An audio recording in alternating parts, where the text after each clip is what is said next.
Bismillahirrahmanirrahim. Students, Assalamu alaikum. I welcome you all in lecture number 16 of Project Management Software Applications.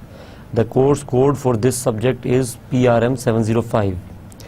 Students, let's have a recap of what we studied in our last lecture. First topic which we discussed in our last lecture was creating work breakdown structure. We discussed this topic in detail in our earlier lectures as well, but in our last lecture we discussed this topic very much in relevance with Microsoft project only. So हम लोगों ने देखा कि किस तरह से work breakdown structure बनाया जाएगा, किस तरह से वर्क ब्रेकडाउन स्ट्रक्चर की इंडेंटेशन होगी, किस तरह से ग्रुपिंग होगी, और फिर हमने डिस्कस किया था कि किस तरह से वर्क ब्रेकडाउन स्ट्रक्चर का जो नंबरिंग नोमेनक्लेचर होता है वो ऑटोमेटिकली आपके पास शो होगा. स्टूडेंट्स, हम लोगों ने इस नंबरिंग में डिस्कस किया था कि आपका जो WBS है इसकी नंबरिंग होती है 1.1, फिर उसके नीचे 1.1, 1.2, 1.3, 1.4 और 1.1 के अंडर होगा 1.1.1, 1.1.2 and 1.1.3 and so on. So इस तरह से आप नंबरिंग करते चले जाते हैं, हर एक पॉइंट के बाद आगे नंबर इंक्रीज करता जाता है. So that was one of the discussions in last lecture. उसके बाद स्टूडेंट्स जो हमने बात की थी वो की थी क्रिएटिंग माइलस्टोन्स. हमने माइलस्टोन डिस्कस किया था कि माइलस्टोन कैसे क्रिएट किया जाता है. Milestone is a significant event हमने बात की. फिर हमने कहा कि it has got duration 0 and this is something for which your customer is looking for. इधर आपका कोई इंपॉर्टेंट एक्टिविटी कंप्लीट हो रही होती है. स्टूडेंट्स, उसके बाद कॉन्स्ट्रेंट टाइप्स की बात आ गई थी कि कॉन्स्ट्रेंट्स कौन कौन से हैं और उनकी टाइप्स कौन कौन सी हैं और कॉन्स्ट्रेंट्स का पर्पस क्या है. इसमें बड़ी तफसील से हमारी बात हुई. हम लोगों ने देखा कि कॉन्स्ट्रेंट टाइप्स जो थे they were flexible, inflexible and moderate. सो हमारे पास 3 मेजर कैटेगरीज में हम लोगों ने कैटेगराइज कर लिया. और इसके बाद हमने देखा कि there are in total 9 types of dependencies, 9 types of constraints जिनको इन 3 कैटेगरीज में डिस्ट्रीब्यूट किया गया है. 2 belong from flexible and 2 belong from inflexible and 4 belong from the moderate constraints. So हम लोगों ने देखा कि ये टाइप्स किस तरह की थी कि as soon as possible, as late as possible, must start on, must finish on. So इस तरह से हम लोगों ने डिफरेंट टाइप्स को डिस्कस किया कि वो कौन कौन सी टाइप्स हैं कॉन्स्ट्रेंट्स की, कि जिन कॉन्स्ट्रेंट टाइप्स को आपने कंसिडर करना है while planning your project. Students, इसके बाद जो बात हमारे बीच डिस्कस हुई थी दैट वाज कि how to apply these constraints. हम इन कॉन्स्ट्रेंट्स को अप्लाई कैसे करेंगे, इन कॉन्स्ट्रेंट्स को यूज कैसे करेंगे in our software project management tool that is Microsoft project. Students, हम लोगों ने क्या किया कि जिस टास्क पे कॉन्स्ट्रेंट लगाना था उसको डबल क्लिक किया या राइट क्लिक करके टास्क इन्फॉर्मेशन में चले गए. और टास्क इन्फॉर्मेशन में जैसे ही हम लोग गए तो हम लोगों ने एडवांस्ड के टैब में देखा कि हमारे पास एक कॉन्स्ट्रेंट्स का ड्रॉप डाउन बॉक्स था. उसमें ये तमाम की तमाम टाइप्स ऑफ कॉन्स्ट्रेंट्स जो थे ये डिस्प्ले हो रहे थे. स्टूडेंट्स, नाउ जब ये तमाम टाइप्स के कॉन्स्ट्रेंट्स हमने नज़र आ गए वहाँ पे और हमने सेलेक्ट कर लिया, for example must start on. Now must start on which date, किस तारीख पे शुरू करें. तो स्टूडेंट्स, हमने देखा कि हमारे पास एक फील्ड है डेट की, कॉन्स्ट्रेंट डेट की, उससे आगे कि आप जो कॉन्स्ट्रेंट लगाते हैं फिर आप बताते हैं यार कि कॉन्स्ट्रेंट डेट जो है वो ये है, ये तारीख है कॉन्स्ट्रेंट की, इस तारीख पे कॉन्स्ट्रेंट अप्लाई होगा. स्टूडेंट्स, आफ्टर दैट हमने डिस्कस किया कि क्योंकि कॉन्स्ट्रेंट डेडलाइंस को लॉक कर देता है, वो आपके प्लान को लॉक कर देता है और वो उस एक्टिविटी को उस डेट से आगे जाने ही नहीं देगा अगर रिजिड कॉन्स्ट्रेंट लगा हुआ है. तो आपने कहा यार कि is there some flexible manner, some flexible way out for this thing. और आपकी इस बात के जवाब में हम लोगों ने आपको बताया डेडलाइन का फीचर, कि डेडलाइन क्या है.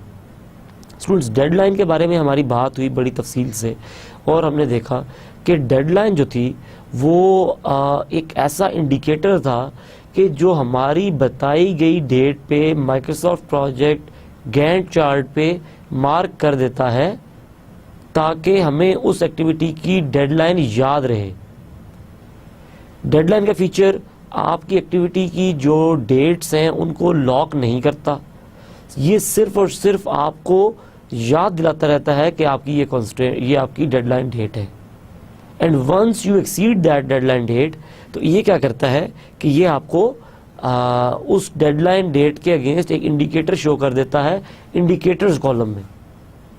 आपका जो पहले इंफॉर्मेशन कॉलम आ रहा होता है उसमें एक इंडिकेटर शो कर देता है कि इस एक्टिविटी की डेडलाइन गुजर चुकी है और एक्टिविटी अभी तक ख़त्म नहीं हो सकी।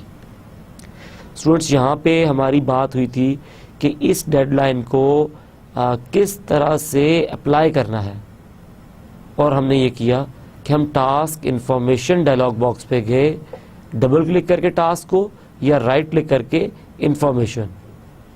और स्टूडेंट्स, जब हम लोग टास्क पे चले गए तो हमने कहा कि ठीक है, अब इस टास्क पे डेडलाइन कैसे लगाएं। हमारे पास एक कॉन्स्ट्रेंट्स का जहाँ पे ऑप्शन था एडवांस के टैब में, when we went there we saw there was an option of deadline, we selected deadline date, तो उसने ऑटोमेटिकली गैंट चार्ट पे उस जगह पे जाके एक मार्क कर दिया डाउन एरो, जिसको हमने कहा कि ये हमारी डेडलाइन है। So students, this was all which we discussed in our last lecture, and let's check what is included in our today's outline. Students, we will try to cover all these topics in our today's lecture, or if something is left behind, we will obviously cover that topic in our next lecture, which is tomorrow. Students, today the discussion will be very different and very interesting. Today we will discuss about the resources of the project, कि वो कौन कौन सी तरह के resources होते हैं जो कि प्रोजेक्ट पे आप यूज़ कर सकते हैं, और उन resources से related कौन सी ऐसी बातें हैं जो कि आपको पता होना ज़रूरी है, so that कि you can plan your project well. Students, after that we will discuss setting default currency, that how you can set the default currency for your project. आप अपने प्रोजेक्ट के लिए डिफ़ॉल्ट करेंसी कैसे set कर सकते हैं। Currency means dollars, pounds, rupees, Indian rupees, आप कौन सी करेंसी सेट करना चाहते हैं वो किस तरह से आप सेट कर सकते हैं। Students, after that we will discuss the cost types, कि कितने टाइप की कॉस्ट्स हैं और वो टाइप्स कौन कौन सी हैं, उन टाइप्स के अंदर किस किस तरह की कॉस्ट आपने डालनी है। इन सब चीज़ों के बारे में बड़ी तफसील से आज कॉस्ट टाइप के बारे में बातचीत हम लोग करेंगे यहाँ पे। Students, after that the topic will be about resource units.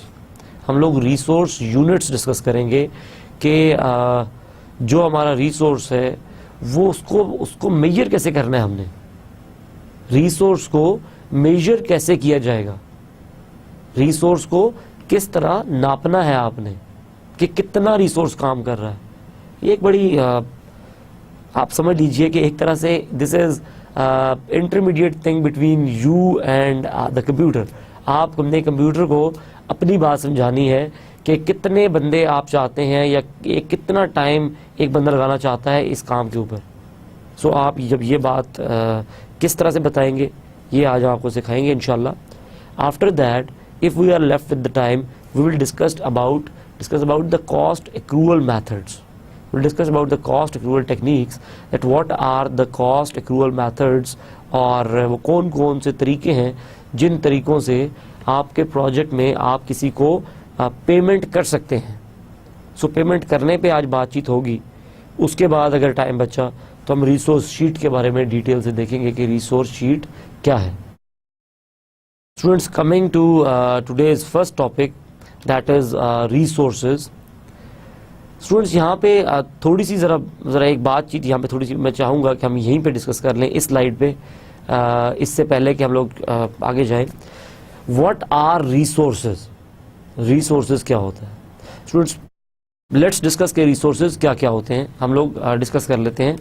What are the resources on the project, एक प्रोजेक्ट पे कौन कौन से रिसोर्सेज होते हैं, लेट्स जॉट देम डाउन कि कौन कौन से हो सकते हैं। हमारे पास टाइम हो सकता है, कॉस्ट हो सकता है, हमारे पास HR हो सकता है, आपके जो लोग हैं, हमारे पास मटेरियल हो सकता है ना जी, मटेरियल रिसोर्स हो सकता है, HR रिसोर्स हो सकता है, ह्यूमन रिसोर्सेज जो आपके हैं, कॉस्ट हो सकता है, टाइम हो सकता है, आपका मशीन्स हो सकती हैं, आपका कंप्यूटर्स हो सकते हैं, इक्विपमेंट हो सकता है कोई भी,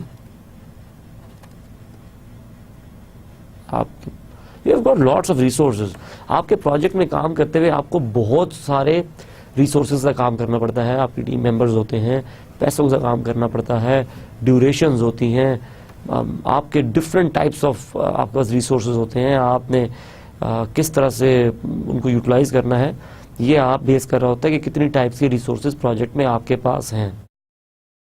ना ये जो स्टूडेंट्स तमाम टाइप के रिसोर्सेज हैं, अगर हम इनको मेजर कैटेगराइजेशन इसकी करें इन जनरली, तो वो आपके रिसोर्सेज ये हो सकते हैं, आपका टाइम रिसोर्स हो सकता है, कॉस्ट हो सकता है, HR हो सकता है, मटेरियल हो सकता है, और आपकी मशीन्स हो सकती हैं। Computer is also machine, equipment is also machine, आप कह सकते हैं कि मेरी मशीन्स हो सकती हैं। सो स्टूडेंट्स, ये जो 5 मैंने यहाँ लिखे, मेरे ख्याल से इन 5 के अंदर आपके तमाम टाइप के रिसोर्सेज जो हैं वो कवर अप हो जाएंगे।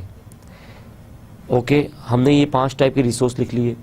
स्टूडेंट, क्या आपको ऐसा लगता है कि अभी तक जो बातचीत हम लोग कर रहे थे, it was all regarding time? अभी तक हम लोगों ने जितने टाइप के रिसोर्सेज डिस्कस किए और जितनी हमने बातचीत की, हमने ये देखा कि वो तमाम के तमाम रिसोर्सेज जो थे, जो कि जो बातचीत हुई वो टाइम से रिलेटेड हुई। हमने कहा कि एक्टिविटीज़ नोट डाउन कर लें, एक्टिविटीज़ नोट डाउन करके हमने कहा यार कि इसके ड्यूरेशन एंटर कर लें आप। फिर हमने कहा यार कि आप इसको ऐसा कीजिए कि इसके सीक्वेंसिंग कर लें, सीक्वेंसिंग से फिर टाइम ड्यूरेशन में फ़र्क पड़ गया। फिर हमने टोटल प्रोजेक्ट का टाइम देखा तो वहाँ पे हमें एक टाइम मिल गया। सो लैग्स डाल दिया, लीड डाल दिया। ये सब बातें हम टाइम स्केजुलिंग के बारे में बात कर रहे थे। जो हमारा स्केजुलिंग का एस्पेक्ट है, जो टाइम से रिलेटेड की बातें मैं करूं, तो जो हमारा स्केजुलिंग एस्पेक्ट है, वो स्केजुलिंग एस्पेक्ट जो है वो हमने टाइम में डिस्कस किया। टाइम पे हमने स्केजुलिंग एस्पेक्ट डिस्कस किया सारा। सो time was not neglected up till now, but if you look at the cost, HR, material and machines, they all have not been discussed yet. अभी तक इसके बारे में बातचीत नहीं हुई। सो जो अब हम बात करेंगे रिसोर्सेज की, वो करेंगे regarding this. So relating this thing to these resources to Microsoft project, Microsoft project broadly categorizes your resources into 3 main categories. There are 3 main categories. One is work, second is material, and third is cost. The third is cost. Student, work again comprises of what? Work comprises of the machines and the HR. ना Microsoft project क्या करता है कि वो 3 basic categories बना देता है आपके लिए। One is work, second one is your material, and third one is your cost. Now let's see what is work. So work is what? Work is in fact human resources and your machines, your equipment. So अगर मैं इसको इस तरह से कहूँ कि work comprises of all those resources who when put effort on the project progresses. मैं इस तरह से कहता हूं कि वो तमाम चीज़ें जो कि एफर्ट करती हैं तो प्रोजेक्ट प्रोग्रेस करता है, जो कि कोई काम करती हैं जो कि एक एफर्ट पुट करती हैं, जो कोई जिनकी वजह से प्रोजेक्ट में कोई काम होता है, वो उनको आप कहते हैं वर्क टाइप ऑफ रिसोर्सेज। और उसमें सबसे पहले ह्यूमन रिसोर्सेज। सपोज करें एक प्रोजेक्ट है डेटा एंट्री का, तो जितने ह्यूमन रिसोर्स जितनी डेटा एंट्री करेगा प्रोजेक्ट उतना प्रोग्रेस कर जाएगा। सिमिलरली अगर आप देखिए कि आप प्रोजेक्ट ले लीजिए कंक्रीट मिक्सिंग का, या प्रोजेक्ट ले लीजिए वॉल्स बिल्डिंग का, तो मैसन जितने टाइम में वॉल्स बिल्ड करेगा, जितना वो टाइम इन्वेस्ट करेगा, उतना प्रोजेक्ट जल्दी प्रोग्रेस करेगा। सो मैसन जो है is human resource and he is part of work type of resource in project management. तो स्टूडेंट एक बात तो ये होगी वर्क की। सेकंड आ गया, सपोज कीजिए कि एक मशीन है, मिलिंग मशीन है या कंक्रीट मिक्सर है। जितनी देर मशीन चलती रहेगी उतनी देर आपका प्रोजेक्ट प्रोग्रेस करता जाएगा, उतनी देर कंक्रीट मिक्स होती चली जाएगी, उतनी देर पार्ट्स बनते चले जाएंगे, उतनी देर प्रोजेक्ट प्रोग्रेस करता चला जाएगा। सो हमने ये किया इन माइक्रोसॉफ्ट प्रोजेक्ट कि हम लोगों ने मशीन्स को भी उठा के वर्क टाइप में डाल दिया। So work type is in fact machines and your human resources. Next is material. What is material? Material is consumable supplies on your project. Material क्या है? आपके प्रोजेक्ट पे जितनी consumable supplies हैं, इसका मतलब है वो तमाम supplies जो कि वक्त के साथ साथ consume हो जाती हैं। For example, I can say, अगर मैं मटेरियल की बात करूं यहां पे, तो मेरे पास it could be cement, it could be fuel, it could be steel, it could be what it could be even your ink. Whatever resources are you using on your project, all those consumable supplies which are being used on the project are called the material resources. So जब भी material की बात आएगी तो material में आपने जो discussion रखनी है वो ये करनी है कि सीमेंट आपने देखना है कि आपके कौन कौन सा मटेरियल यूज हो रहा है, कौन कौन सी कंज्यूमेबल सप्लाईज यूज हो रही हैं, and you have to list them all them down. Now one question which comes over here, normally students ask me, that is human resources are taking money and money is being invested on machines, so cost is covered over there. Why to have this cost resource over here? So I tell them that in certain cases you may need to add lump sum cost of something to the project. आपको project में lump सम cost डालनी पड़ सकती है किसी चीज़ की जो कि किसी रिसोर्स से बिलोंग ना कर रही हो, जो कि किसी रिसोर्स को अक्कर ना कर रही हो. सपोज कीजिए सैलरी है एक रिसोर्स, वो काम करता है, उसको सैलरी मिलती है, ये तो ह्यूमन रिसोर्स में कवर हो जाएगा. लेकिन अगर मैं एग्जांपल देता हूं कि एक एक्टिविटी है कि आपने बिड मनी जमा करवानी है. जब भी कोई प्रोजेक्ट आता है, जब भी कोई प्रोजेक्ट अनाउंस होता है, उस प्रोजेक्ट के अगेंस्ट जितनी बिड आप करते हैं, सपोज आप कहते हैं कि मैं प्रोजेक्ट जो है वो 1 लाख रुपए में करूंगा, तो उसका 5% और 10% और 15% उसको रख लिया जाता है एज अ बिड मनी अपने पास. तो अगर लाख रुपए का प्रोजेक्ट है तो 5,000 या 10,000 या 15,000 वो कंपनी आपसे मांगती है in advance. Now proposal submission की एक्टिविटी है और उस पर डायरेक्ट कॉस्ट अप्लाई हो रही है, जितनी आपने बिड दी उसकी 5 to 10%. So this is why we need cost over here. आगे हम कॉस्ट पे बड़ी डिटेल से बात करेंगे. Let's check what these slides say about the resources. Resources are the people, equipment and material required to accomplish project tasks and goals. वो तमाम लोग, वो तमाम मटीरियल, वो तमाम चीज़ें जो कि आपको चाहिए कि आप अपने प्रोजेक्ट का जो गोल है उसको अचीव कर सकें, अपने प्रोजेक्ट का ऑब्जेक्टिव अचीव कर सकें, उसके लिए आप क्या करते हैं? उसके लिए आप ये करते हैं कि आप you need resources facility. Then it says there are two types of resources, work resource and material resource. Here I am just making a change over here. I am making this 2 as 3 and adding cost over here. So cost, work resource and material resource. There are 3 types of resources now which we have mentioned over here. Work resources are the people and equipment that accomplish the work of a task. वो तमाम लोग और वो सारा equipment जो काम करने के लिए ज़रूरी है उसको आप कहते हैं मेरा work type resource है.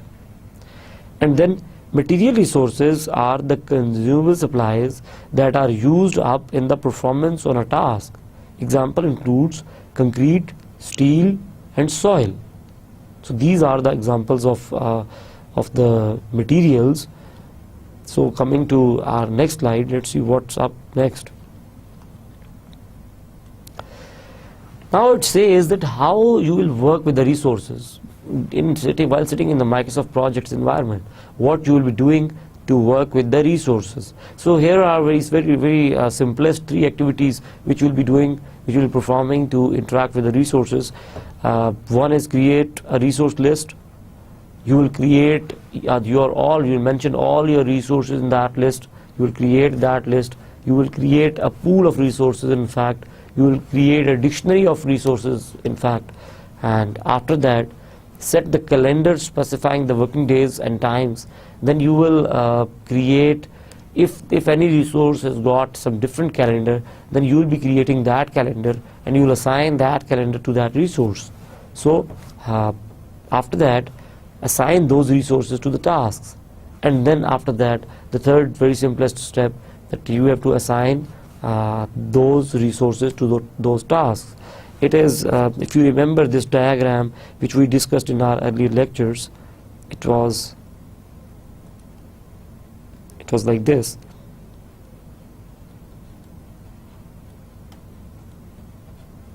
You're distributing your project into smaller activities.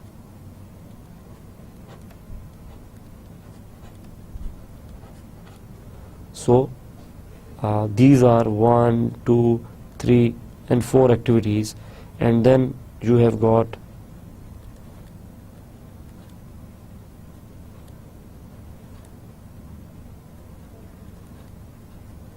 resources.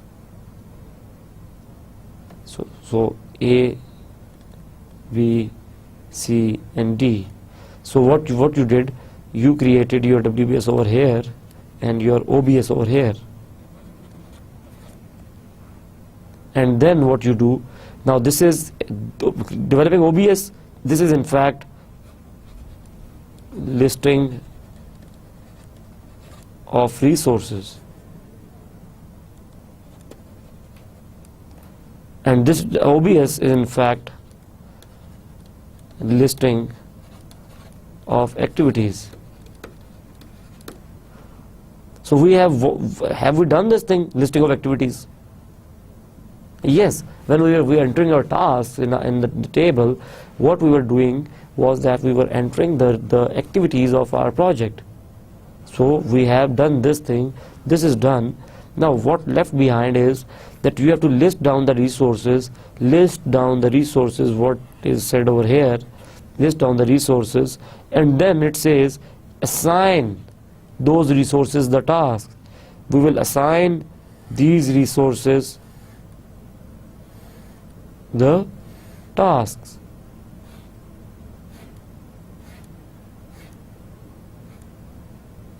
So if we say that resource B is doing task number 1, task number 3 and task number 4, so C is doing task number this and this, and this is doing task number this and this, and this is doing task number this and this. So what we now here, what we call it, we call this thing as RAM, responsibility assignment matrix. And this is now this step is left 1, and this step is left number 2, 1 and 2. Now working with resources, while working with resources, we will be performing step number 1 and step number 2.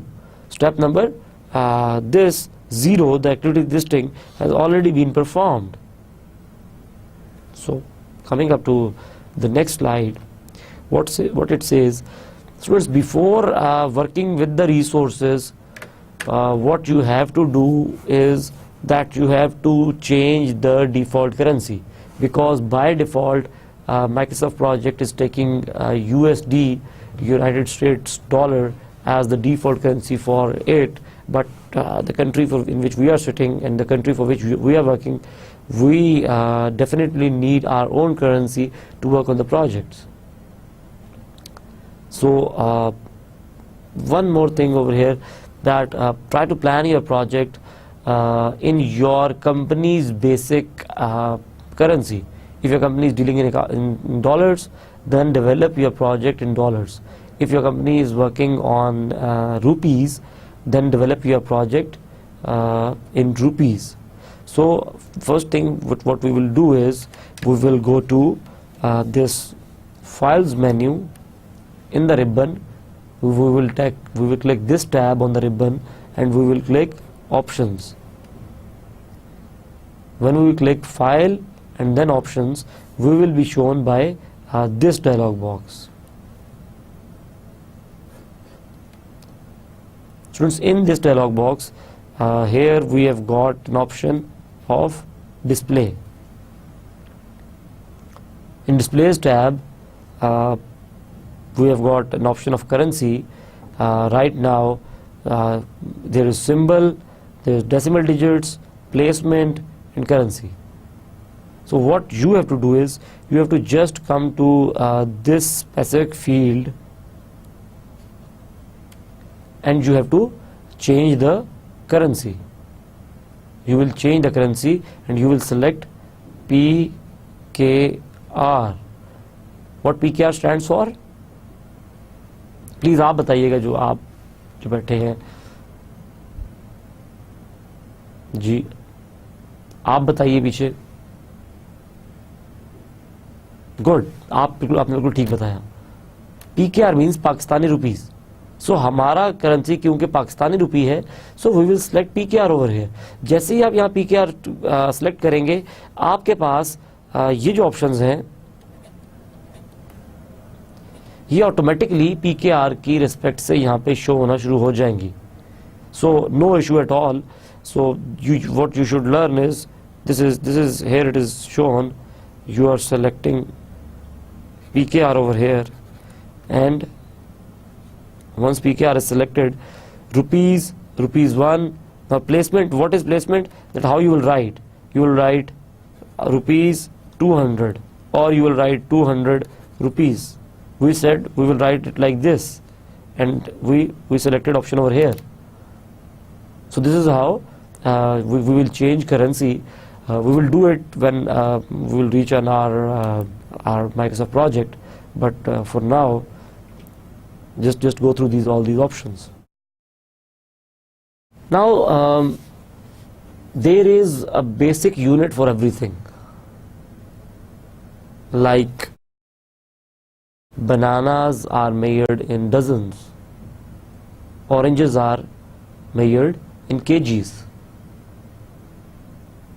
or dozens. Oranges are measured in dozens. Apples are measured in kgs. And there are areas where oranges are even bananas are measured in kgs as well. But I'm just telling you about that, so that because rather we can connect this thing as well. मैं इस्लामाबाद में जब भी oranges ख़रीदता हूँ, तो oranges को जो है हम लोग डजन्स में बाय करते हैं. तो मुझे when I go to Bahawalpur, तो वहाँ पे जाके जब मैं किसी को कहता हूँ कि मुझे ऑरेंजेस दे दें, तो वो ऑरेंजेस को केजीज में मेजर करते हैं। Similarly in Pakistan we measure bananas in dozens, but when I went to France तो वहाँ पे जब मैंने पूछा तो वो लोग केजीज में मेजर करते हैं उसको। सो क्या है कि आपका जो बेसिक मेजरिंग यूनिट है it can vary from company to company and project to project. इसी तरह से रिसोर्सेज का जो मेजरिंग यूनिट है वो भी वेरी कर सकता है from company to company, from project to project. वो बेसिक यूनिट क्या हो सकता है कि आप कहें मैं पर आवर के हिसाब से हर चीज़ लिखूंगा, या मैं पर डे के हिसाब से हर चीज़ लिखूंगा, या मैं पर मंथ के हिसाब से हर चीज़ लिखूंगा, या और फिर आप ये बताते हैं कि मैं ज़्यादातर पर डे के हिसाब से लिखूंगा, मैं ज़्यादातर पर वीक के हिसाब से लिखूंगा। तो जो ज़्यादातर होता है उसको आप डिफ़ॉल्ट सेट कर देते हैं, तो आपको नॉर्मल ऑप्शन वो मिलता है, डिफ़ॉल्ट ऑप्शन वो मिलता है, और अगर आपको ओकेजनली उसको चेंज करना पड़े तो आपको डिफरेंट ऑप्शन मिल सकता है। सो स्टूडेंट्स, इस चीज़ को कैसे करेंगे, इससे पहले जो हमने करेंसी सेट की थी वो इसी डायलॉग बॉक्स में हम लोगों ने डिस्प्ले के ऑप्शन में सेट की थी। अब हम लोग एडवांस्ड के ऑप्शन में आ गए, और एडवांस्ड के ऑप्शन में आके हमारे पास ये एक एरिया है, जस्ट लुक एट इट। इस एरिया में क्या है आप देखिए कि आप कह रहे हैं कि जो डिफ़ॉल्ट स्टैंडर्ड रेट है वो क्या होगा, तो आप कहते हैं यार default standard rate will be 0.00 rupees. जब करेंसी चेंज कर देंगे तो यहाँ पे चेंज करेंसी आ जाएगी। अभी यहाँ डॉलर नज़र आ रहा है, अगर आप करेंसी अपडेट कर देंगे तो यहाँ पे आपको रुपीज़ नज़र आएगा। So you need to define your costing unit. Two things आपने डिफाइन करनी है बिफोर कमिंग टू रिसोर्सेज। मैं यहाँ लिख देता हूँ, before coming to resources you need default currency and costing unit. So this is how you are doing things. Now students, let's move to the next slide.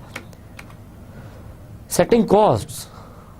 Now it says कि अगली चीज़ क्या है, बहुत इंपॉर्टेंट चीज़ जो है वो क्या है कि किस किस टाइप की कॉस्ट्स आपके पास मौजूद हैं इन माइक्रोसॉफ्ट प्रोजेक्ट।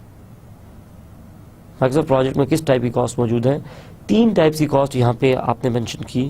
ये देखिए, एक कॉस्ट है आपके पास वेरिएबल कॉस्ट, एक कॉस्ट है फिक्स्ड कॉस्ट, और एक कॉस्ट है पर use cost. Students, variable cost क्या है, थोड़ी सी इसकी फॉर्मल डेफिनेशन देख लेते हैं, फिर इस पे हम लोग डिस्कशन करते हैं कि हमारी वेरिएबल कॉस्ट क्या है। Variable cost. A variable cost depends on the time spent on assigned tasks. वो कह रहा है कि जितना टाइम आप स्पेंड करेंगे किसी काम पे उस हिसाब से वेरिएबल कॉस्ट बढ़ती या घटती रहती है, वेरी कर रही है। ठीक हो गया? For example, suppose a resource is paid hourly और वीकली और monthly. The longer the resource spent on a task, the greater the resource will be on that task. So इस चीज़ को आप इस तरह से देख लीजिए कि मैं कहता हूँ मेरी एक एक्टिविटी है,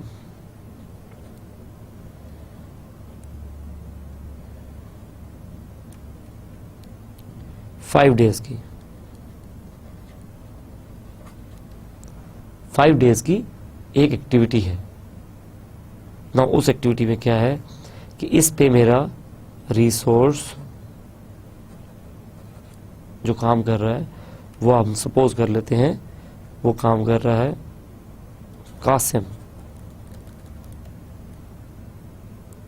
नाउ स्टूडेंट्स, ये कासिम हमारा फुल टाइम एम्प्लॉय है और इस एक्टिविटी पे फुल टाइम काम कर रहा है। तो फुल टाइम बंदा कितना होता है? एक दिन में 8 घंटे काम करता है। सो कासिम एक दिन में 8 घंटे काम कर रहे हैं, 8 आवर्स पर डे। तो यहाँ पे क्या हुआ कि अगर 5 दिन की एक्टिविटी है तो अगर कासिम एक दिन का 100 रुपये लेता है तो 5 दिन कितने लेगा? 500 रुपये। एक दिन में 100 लेता है तो 5 दिन के 500 ले लेगा। अगर एक्टिविटी 6 दिन में चली गई तो पैसे कितने बन जाएंगे? 600 रुपये। अगर एक्टिविटी 4 दिन में खत्म होगी तो पैसे कितने हो जाएंगे? 400 रुपये। अगर एक्टिविटी 8 दिन में चली गई 800 रुपये। Cost is varying, cost is varying. एक स्टैंडर्ड रेट है बट मल्टीप्लिकेशन फैक्टर जो है वो आप ड्यूरेशन से निकाल रहे हैं, and cost is varying. This type of cost is called variable cost. और ये जो कॉस्ट होती है ये नॉर्मली अकर कर रही होती है आपकी, ये जो कॉस्ट है ये नॉर्मली अकर कर रही होती है आपकी HR पे, मटेरियल पे और इक्विपमेंट पे। इन चीज़ों पे हम आपकी ये कॉस्ट जो है वो अकर कर रही होती है। और ये जो कॉस्ट है इसको आप वेरिएबल कॉस्ट कहते हैं क्योंकि ये वेरी करती रहती है। It is not fixed, it is varying. Microsoft project भी आपके लिए ये कॉस्ट कैलकुलेट भी करता है, आपको अलाउ करता है कि आप यूनिट कॉस्ट बता दीजिए, फिर वो आपके लिए हर एक एक्टिविटी पे उस रिसोर्स की कॉस्ट, हर एक्टिविटी पे जितने रिसोर्स काम कर रहे हैं उन सब रिसोर्सेज की कॉस्ट, 10 एक्टिविटीज़ का सम अप होकर जितने पैसे बन रहे हैं उन सब की कॉस्ट, टोटल प्रोजेक्ट की सारी एक्टिविटीज़ की कॉस्ट का सम अप होकर जो कॉस्ट बन रही है उसकी कॉस्ट, ये तमाम कॉस्टिंग वो आपको इसमें से ऑटोमेटिकली कैलकुलेट करके दे देता है। Students, next type of cost is fixed cost. अगली चीज़ जो आपके पास है दैट इज फिक्स्ड कॉस्ट, कि आपकी फिक्स्ड कॉस्ट के बारे में बात हो रही है। और फिक्स्ड कॉस्ट क्या है? A fixed cost remains constant regardless of the amount of time required to accomplish a task or the number of hours a resource spends on the task. So it says कि fixed cost is fixed despite of this, that how much time you are investing on the activity or how the activity is being changed or how the materials are being consumed. इस चीज़ से मुबर्रा होके, इस चीज़ से मुआवरा होके आपकी एक fixed cost जो आपने लगा दी वो फिक्स्ड ही रहेगी, वो कैलकुलेट होती रहती है। स्टूडेंट्स, फिक्स्ड कॉस्ट की एग्जांपल्स हम ले लेते हैं। For example, contractors often build a fixed cost for a job. Now आपने कहा, सपोज कीजिए आपने कहा कि यार मुझे एक बिल्डिंग बनवानी है और मुझे एक कॉन्ट्रैक्टर चाहिए जो कि ये बिल्डिंग बना दे। नाउ वो जो कॉन्ट्रैक्ट बिड करते हैं वो एक फिक्स्ड अमाउंट बिड करेंगे। वो कहेंगे यार हम आपसे इतने मिलियन लेंगे, डिस्पाइट ऑफ दिस थिंग कि प्रोजेक्ट में 2 महीने लगे या 8 महीने लगे या 2 साल लगे, you are bound to pay them that specific cost which they have quoted, and that cost is called fixed cost. इसी तरह से आप ले लीजिए कि मेरा पूरा प्रोजेक्ट चल रहा है कंस्ट्रक्शन ऑफ हाउस का, और हर एक्टिविटी के पैसे मैं वेरिएबल कॉस्ट के हिसाब से निकाल रहा हूँ। बीच में एक काम आ गया, सपोज कीजिए रेनोवेशन ऑफ हाउस का आ गया, और उसमें एक एक्टिविटी थी बाइंग ऑफ फर्नीचर। हमने बिड किया, बाइंग फर्नीचर पे हमें मिल गया यार कि इतनी फिक्स्ड कॉस्ट पे फर्नीचर आ जाएगा। अब फर्नीचर कैसा है, मटेरियल कैसा है, कितना मटेरियल लगा, क्या हुआ, despite of that thing if we have accepted that bid, तो हम लोग कि ये हमारे लिए फिक्स्ड कॉस्ट आ गई हमारे प्रोजेक्ट में। Are you getting my point students? Now students, हम लोग यहाँ पे एक चीज़ और देख लेते हैं कि फिक्स्ड कॉस्ट के बारे में। सपोज कीजिए कि एक प्रोजेक्ट है और उसके लिए बिड मांगी गई, हमने बिड जमा कराई 5 मिलियन और 5% हमने देना था उसका, और 10% उसका देना था हमने जो आपकी बिड मनी थी। अब bid money is fixed cost, किसी चीज़ पे ये डिपेंड नहीं करेगी कि ये वेरी करे। आपने प्रोजेक्ट ये कॉस्ट निकाली और वो फिक्स्ड कॉस्ट पे उनको पिच करवा दिया। So students, this is how this is what fixed cost is, or Microsoft project allows you to enter this fixed cost in separate place. आप इसको आराम से एंटर कर सकते हैं और इसको यूज कर सकते हैं in your project. Students, next thing is per use cost. Next thing is per use cost. Now ये क्या scenario है? A per use cost is a flat usage charge you incur each time and only each time you use a resource. For example, the fee for renting a tractor might be $100 per use. Students, इस तरह है कि ये suppose कीजिए एक office है. मैं आपको एक रियल एग्जांपल दे देता हूँ कि एक ऑफिस में, उस ऑफिस की टीम जो थी उसमें कुछ हैवी पार्ट्स को लिफ्ट करने का उनकी एक्टिविटी होती थी. कभी कभी उनको कुछ हैवी पार्ट उठाने पड़ते थे और वो जब उनको उठाने पड़ते थे वो लिफ्टर कंपनी को कॉल कर देते थे. एक कंपनी जो लिफ्टर्स प्रोवाइड करती थी, उनको फोर्क लिफ्टर्स प्रोवाइड करती थी, वो उस कंपनी को कॉल करते कि आप फोर्क लिफ्टर भेज दीजिए ताकि हम सामान उठा लें. ना फोर्क लिफ्टर कंपनी ने जो स्टैंडर्ड रेट्स दिए हुए थे, they were suppose 1000 rupees per hour. हम 1 घंटे का काम करने के 1000 रुपये लेंगे. ना फोर्क लिफ्टर का जो जिस जगह से, इस कंपनी से फोर्क लिफ्टर मंगवाया जाता था, सपोज कीजिए कि 20 किलोमीटर दूर था. अब स्टूडेंट्स क्या होता था कि जब मुझे टोटल 2-3 चीज़ें उठानी है, देखा मैंने, मेरे पास थोड़ी सी एक्टिविटी जमा हुई, मैंने क्या किया, मैंने कॉल कर दिया फोर्क लिफ्टर कंपनी को. मैंने कहा फोर्क लिफ्टर भेज दीजिए, आई नीड इट. उन्होंने क्या किया, फोर्क लिफ्टर भिजवा दिया. फोर्क लिफ्टर 20 किलोमीटर ट्रैवल करते करते करते करते यहाँ पहुंचा और मैंने 3 पार्ट उठाने थे, आधे घंटे का काम था. मैंने कहा उठाइए, उन्होंने उठाया. मैंने आधे घंटे के उनको 500 रुपये दिए और कहा कि आप जाइए. फोर्क लिफ्टर फिर 10 की स्पीड पे 20 किलोमीटर स्लो गी करता हुआ वापस साइड चला गया. फोर्क लिफ्टर का जो ओनर था, he met to that respective client और उसको मिलकर उसने कहा कि यार फॉर दिस 500 मुझे वारा नहीं खाता. सो आइंदा से ये होगा कि जब भी मेरा फोर्क लिफ्टर आपके पास आएगा वो आपसे 5000 रुपीज लमसम चार्ज करेगा, चाहे आप उससे 10 मिनट का काम करवाएं या 8 घंटे पूरे काम करवाएं. हम आपसे 5000 रुपये लमसम चार्ज करेंगे. कंपनी सेड ओके यार, ठीक है, ऐसे कर लेते हैं. इसके बाद क्या हुआ कि चाहे आपने आधे घंटे की फोर्क लिफ्टर बुलाया, फोर्क लिफ्टर ने अपने आप को फिक्स करवा लिया 5000 पे. Now fork lifter is charging the project on पर यूज कॉस्ट बेसिस. पर यूज कॉस्ट बेस पे वो उसको यूज कर रहा है, पेमेंट उससे ले रहा है. इसकी वजह से जो क्लाइंट था, क्लाइंट साइड पे क्या बेहतरी आई कि पहले क्लाइंट को थोड़ा सा चीज़ें उठवानी होती थी, वो फौरन फोर्क लिफ्टर मंगवा लेता था. अब क्लाइंट ये करता था कि अगर पहले हफ्ते में 3 दफ़ा लिफ्टर मंगवाना था तो अब हफ्ते में 1 दफ़ा लिफ्टर आएगा, लेकिन सारा काम जमा करके 1 दफ़ा करवा लेंगे, because they know they have to pay 5000 rupees to that company. So इस तरह से आपके प्रोजेक्ट में सिनेरियोज हो सकते हैं जिन सिनेरियोज में आपको फिक्स्ड कॉस्ट की ज़रूरत पड़े. जिस तरह से एग्जांपल यहाँ दी हुई है कि एक ट्रैक्टर है, वो कहता है यार मैं जब भी आऊँगा मैं आपसे $100 चार्ज करूँगा. सो इस तरह से फिक्स्ड कॉस्ट हो सकती हैं, पर यूज़ कॉस्ट हो सकती हैं.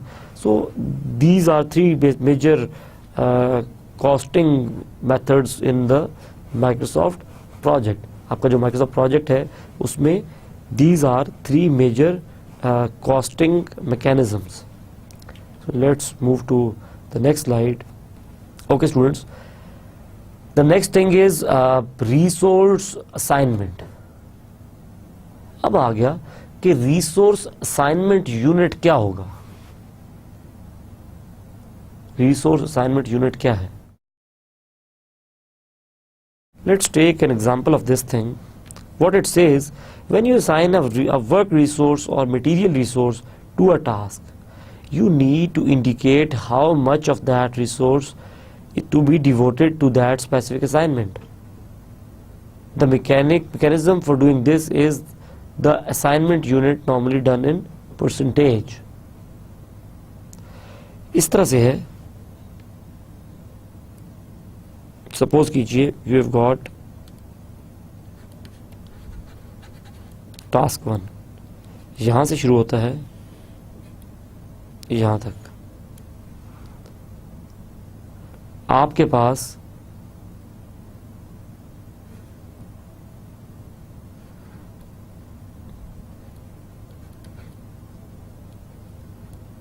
1000 बैग्स ऑफ सीमेंट पड़ा हुआ है. तो आपने ये बताना है कि कितना सीमेंट इस पे यूज किया जाए. आप कहते हैं 200 बैग यूज कर लो.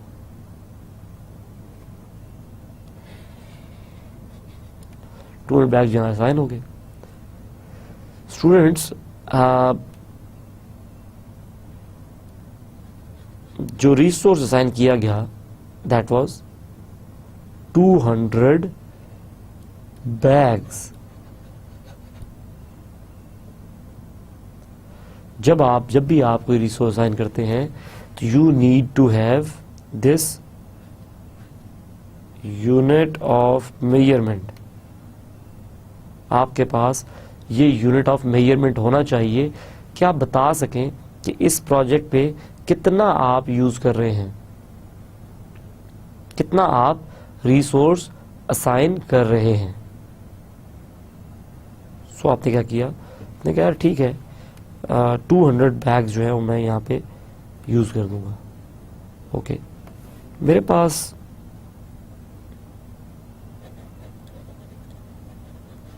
अहमद एक रिसोर्स है. मैं चाहता हूं कि अहमद भी काम करे इस एक्टिविटी पे. अहमद कितना काम करेगा, अहमद के पास कितना टाइम है. यहां पे तो हमें पता था, इस सिनेरियो में पता था कि 1000 बैग्स हैं और 200 यूज कर लो. यहां पे कितना अहमद है और कितना यूज कर लो, कितना अहमद है और कितना यूज कर लो. अब कहते हैं यार 100% है अहमद. ठीक हो गया. कहते हैं इसका 50% यूज कर लो. 100% अहमद के होने का क्या मतलब है और 50% यूज कर लो, कैसे पता चलेगा 50% यूज किया है या 40% यूज कर लिया है या 30% यूज कर लिया है या क्या किया है. आप कहते हैं 100% का मतलब क्या होता है, 8 आवर्स पर डे अवेलेबल है. और 50% का मतलब क्या हो गया कि आप इसको 4 आवर्स पर डे यूज कर लें. सो आपने एक्टिविटी पे अहमद को साइन किया 50%. तो आप कहते हैं कि यार इस एक्टिविटी पे अहमद को 50% यूज कर लो. 50% अहमद को यूज कर लो. सो आपने क्या किया कि आपने अहमद को 50% यहाँ पे यूज करवा दिया. इसका मतलब है अहमद को आपने 4 घंटे अवेलेबल करवा दिया. ओके, सपोज कीजिए मैं यहाँ पे कहूँ एक रिसोर्स मेरे पास 500% अवेलेबल है. इसका क्या मतलब है कि रिसोर्स हमारे पास 500% अवेलेबल है. स्टूडेंट्स, रिसोर्स के 500% अवेलेबल होने का मतलब ये है कि आपका जो रिसोर्स है, सपोज कीजिए ये 500% वाला जो चीज़ है ये आपको किस जगह काम आता है, when your resource is like staff, labour. आप कहते हैं यार कि मुझे जो है वो 500% स्टाफ दे दो. 500% का मतलब क्या हो गया, अगर 100% का मतलब है एक रिसोर्स, इफ 100% मीन्स 1 रिसोर्स, तो 500% means what? 5 resources. If 100% equals to 1, then 500% is equal to 5. And if 1 means 8 hours per day, 5 means 40 hours per day. Isn't it? So students, उन सिनेरियो में जहाँ पे आपको अपने रिसोर्सेज के नाम पता होते हैं, उस सिनेरियो में तो आप उन्हें 100% लिख देते हैं या 50% लिख देते हैं या 100 की रेंज में लिखते हैं. लेकिन स्टूडेंट्स, वो सिनेरियो जिस सिनेरियो की बेस पे आपको जब पता ना हो कि आपका जो रिसोर्स है वो कौन होगा, जो स्टाफ है, कंस्ट्रक्शन का काम चल रहा है, या लेबर है, कंस्ट्रक्शन का काम चल रहा है, आपको नहीं पता कि कौन से वाले मजदूर होंगे, क्या नाम होगा रिसोर्स का, बट आपको ये जरूर पता है कि यार मुझे 5 रिसोर्स चाहिए. सो जब आपने ये कहना हो कि मुझे 5 लेबर चाहिए, तो आप रिसोर्स में लिखते हैं लेबर और परसेंटेज में लिख देते हैं 500%. सो this is how your resource percentage works. This is how your resource percentage works. Students, next comes the topic how resource costs are accrued. आपकी जो resource cost है वो उसका cost accrual method क्या है, आपके जो costing है उसका cost accrual method क्या है. So आप कहते हैं you can choose the point at which resource costs are incurred by setting the cost accrual for that resource. Your accrual choices are, आपको choices बताते हैं. उससे पहले थोड़ी सी बातचीत कर लेते हैं कि पेमेंट किस किस तरह से की जा सकती है. पेमेंट किस किस तरह से की जा सकती है. क्या मैं ऐसा कह सकता हूं कि मैं सारे पैसे आपको काम शुरू करने से पहले दे दूंगा? पॉसिबिलिटी है ऐसा कहने की. आपकी बात बिल्कुल ठीक है, चले कम रहे, पॉसिबिलिटी कम रहे, लेकिन है तो सही ना. थोड़ी देर के लिए भूल जाइए उस चीज़ को. इस चीज़ को मद्देनजर रखिए कि ये पॉसिबिलिटी तो है कि मैं कहूँ कि यार मैं आपको काम शुरू करने से पहले पैसे दे दूंगा. एग्जैक्टली. सो बात आ गई, एक बात आ गई कि इसकी पॉसिबिलिटी है कि हम कहें स्टार्ट पैसे ले लो हमसे. एक और पॉसिबिलिटी ये है कि मैं ये कहूँ कि आप जाइए और काम ख़त्म कीजिए, और जब आपका काम ख़त्म हो जाए वापस आ जाइएगा और अमाउंट टोटल ले लीजिएगा मुझसे, एंड पे ले लीजिएगा मुझसे पैसे. तो इस पर दूसरा मैं कहता हूँ चले, ये भी हो सकता है पॉसिबिलिटी कि मैं उसे कहूँ यार कि एंड पे ले लेना. ये भी हो सकता है कि मैं साथ पैसे उसको लेता जाऊं.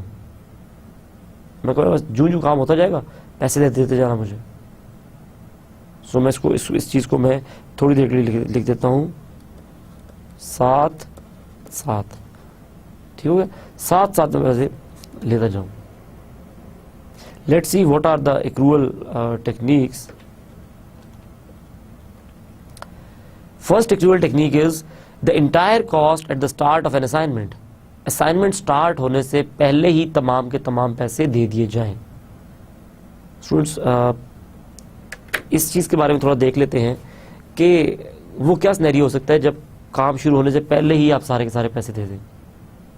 सपोज कीजिए कि मुझे बहुत अर्जेंटली एक सॉफ्टवेयर चाहिए और मैं फेलियर के चांस खत्म करना चाहता हूँ, क्योंकि मैंने सॉफ्टवेयर लगाना है और परफेक्ट सॉफ्टवेयर लगाना है.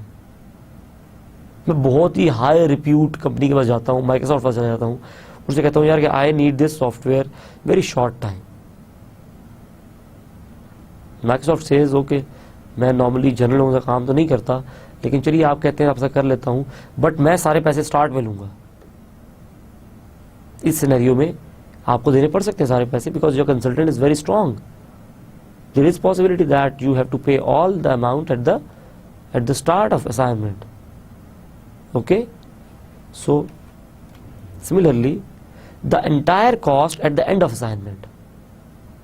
There is a possibility that whole cost is paid at the end of the assignment. Assignment खत्म होने के बाद, सपोज कीजिए मेरी तरह कोई माठा सा कंसल्टेंट आ गया, आपने कहा जी मुझे काम करवाना फलां, आपने अखबार में इश्तिहार दिया, मैं आ गया जी मुझे मैं करके दूंगा काम। कहते हैं मैं आपको क्यों काम दूँ, आपने पहले काम किया है ऐसा, मैंने बहुत कम किया। अच्छा चलिए आपकी तो रेपुटेशन इतनी भी अच्छी नहीं है और आपका काम भी नहीं देखा हुआ, चले दे देते आपको काम कर दें, पैसे आपको एंड में दूंगा। मैं सोचता हूँ यार ठीक है, मुझे काम मिल रहा है इतनी बड़ी कंपनी के साथ, इसका नाम मिल रहा है मुझे, मैं जो हूँ पैसे एंड पे ले लूँगा, जेब से इन्वेस्टमेंट कर लेता हूँ, मेरा पोर्टफोलियो स्ट्रांग हो जाएगा, मेरा प्रोफाइल स्ट्रांग हो जाएगा। सो मैं कहता हूँ ठीक है आप मुझे एंड पे कर सकते हैं। So second method is the entire cost at the end of assignment, and third method is the prorated cost across the duration of assignment as it progresses. साथ साथ पैसे देते जाएं, जितनी असाइनमेंट का ड्यूरेशन है उसके साथ साथ पैसे देते जाएं। ये देखिए तो स्टार्ट वाला जो आपका हो गया, there is start, there is this is end and this is prorated. ठीक हो गया, स्टार्ट एंड प्रोरेटेड।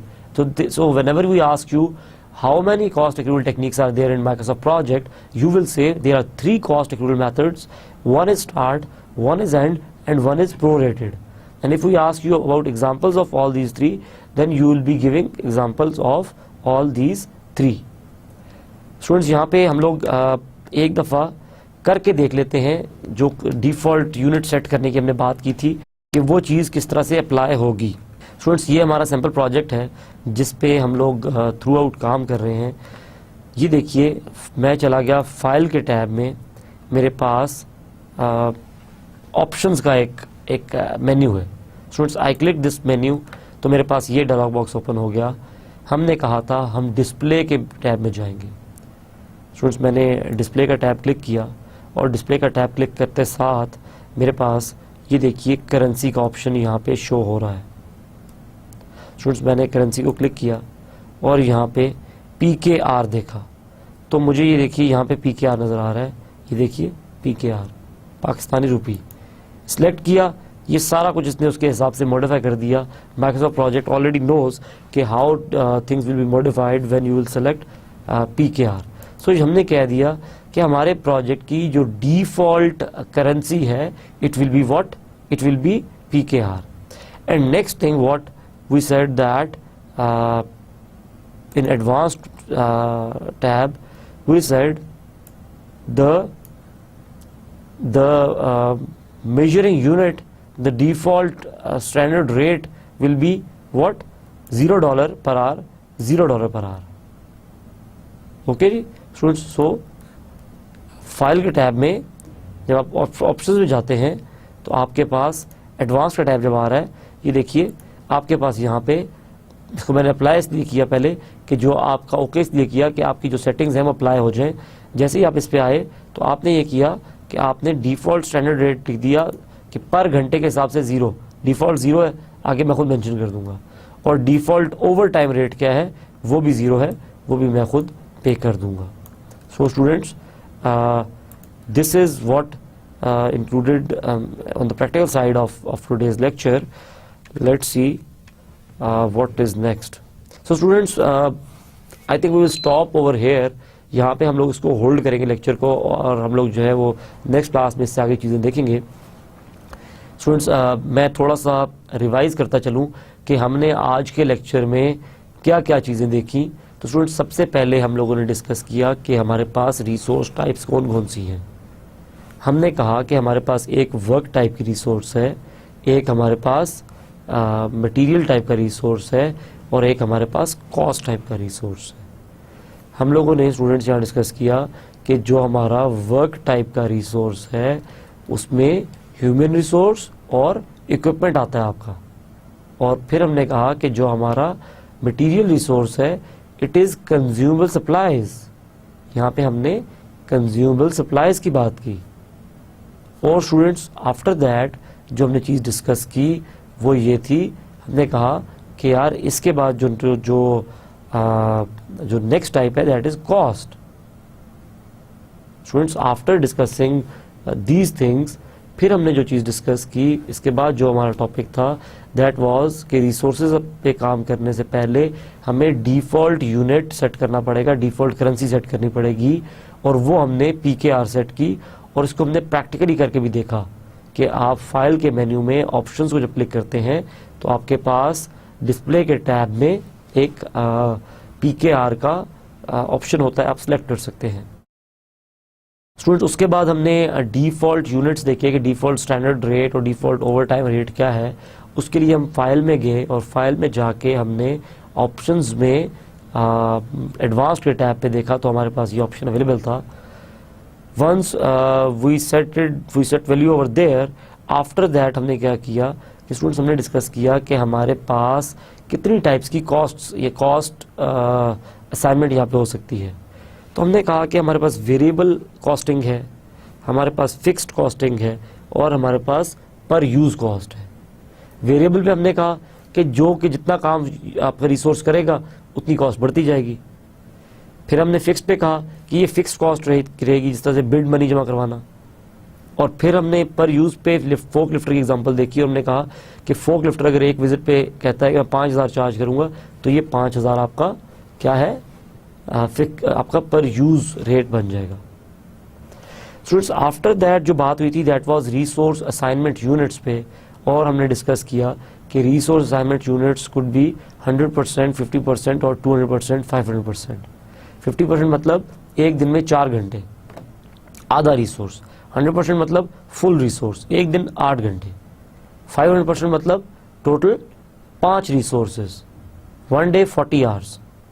और स्टूडेंट्स, उसके बाद जो फाइनली हमने डिस्कस किया that was cost accrual methods पे हमने बात की, और हमने कहा कि हमारा जो कॉस्ट एक्रूअल मेथड्स हैं there could be 4 types of cost accruals. One could be start, one could be end and one could be prorated. In start we pay at the start, in end we pay at the end, and in prorated हम लोग साथ साथ पे करते चले जाते हैं। Students, that was all for today's lecture. I would recommend you to practice these activities on your Microsoft project, and we will meet in our next lecture tomorrow. Thank you. Allah Hafiz.